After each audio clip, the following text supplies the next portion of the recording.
এই সিরিয়ালটা দেখলে আমার খুব কান্না পায়। হ্যাঁ, এটা খুব দুঃখের সিরিয়াল। তোদের ভাইগুলো বেশ ভালোই আছিস তাই না?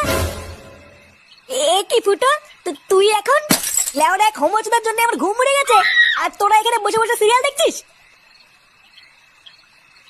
বাড়া তোর আবার এত রাতে কি হলো? এত খোঁচে আছিস কেন? লেওরা খানকির চেয়ে শালার জন্য আমার বাড়িতে টাকাই দায় হয়ে গেছে। চুদির ভাই হোমোচোদার বাল প্যান্ট খুলে দিচ্ছে, প্যান্টের ভিতরে হাত ঢুকিয়ে নাড়ি দিচ্ছে। বোধা এইভাবে কি থাকা যায় নাকি? এই গাড় মেরেছে ফুটো, তোর শালা যে এইরকম এ তো আগে জানতাম না। ভোদা জানবে কি করে আমার শালা যে হোমোচোদা সবাইকে বলা যায় নাকি? বেশ ভালোই হলো ফুটো, তোর শালার কাছ থেকে মাঝে মাঝে একটু ফিরি ফিরি হ্যান্ডেল মারিয়ে নেবো। ফটকে, দেখছিস ও মরছে ওর জ্বালায়, তার উপরে আবার আলবাল বকছিস। বাড়া তোরা কি কিছু করবি নাকি আমি একাই ওই শালার গুষ্টি গুদ মেরে দেবো?